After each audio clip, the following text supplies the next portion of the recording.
What's up guys, I'm Nathan and this is Full Throttle Cars. I sound excited, but really I'm kind of dying on the inside because my motorcycle has just broke for the first time. Now luckily it's not that big a deal, but with that said, let's get straight into the video.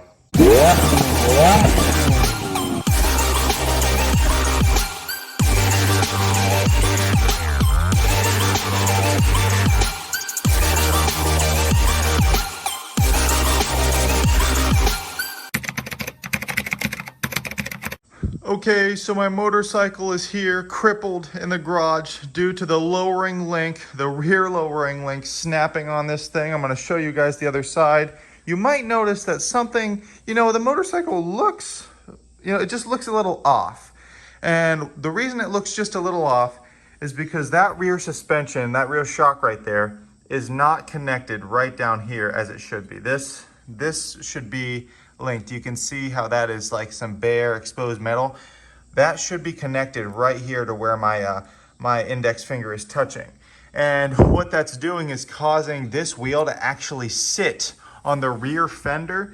And so it is currently undrivable. Now I also need some chain lube, but that we will not be doing in this video. So let's just get straight into the repair. All right, so I need to actually lower this thing to the ground, and because this back end is so low, I was unable to rest it right here on the kickstand. It would just fall over that way. The kickstand was actually pushing it to the right side. So what I'm gonna do is actually lower this to the ground now so I can reach everything.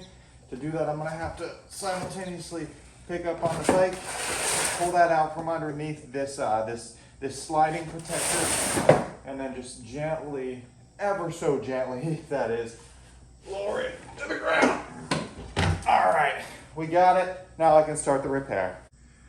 So the main two things that I'm gonna have to do are really just take off and replace this bolt up here and this one down here. Now these are both pretty big Allen key bolts, and they have what appears to be a nut on the back of that one, and then let's see if I can fit you guys in there. I believe there's one back there.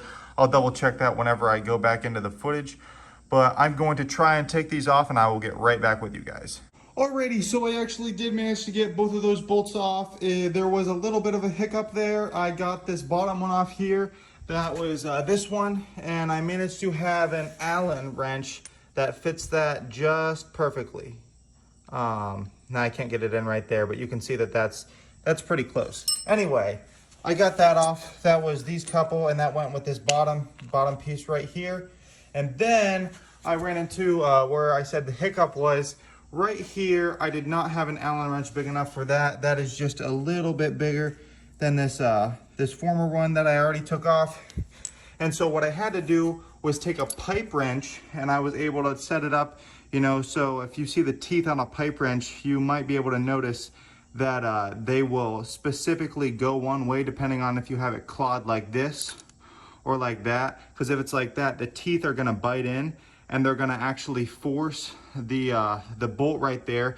If I put it around the head like so, if I put it around like that, they're actually gonna force that to rotate clockwise or counterclockwise, sorry, and loosen that bolt. So that is how I got the second bolt off.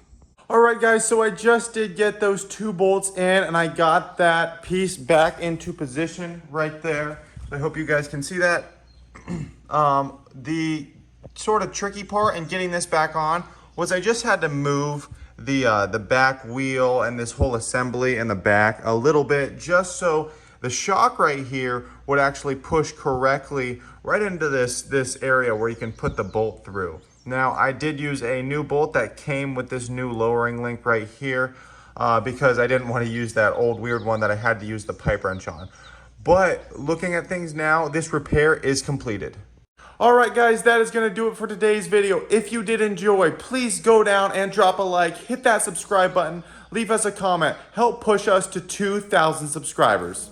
Bye, guys.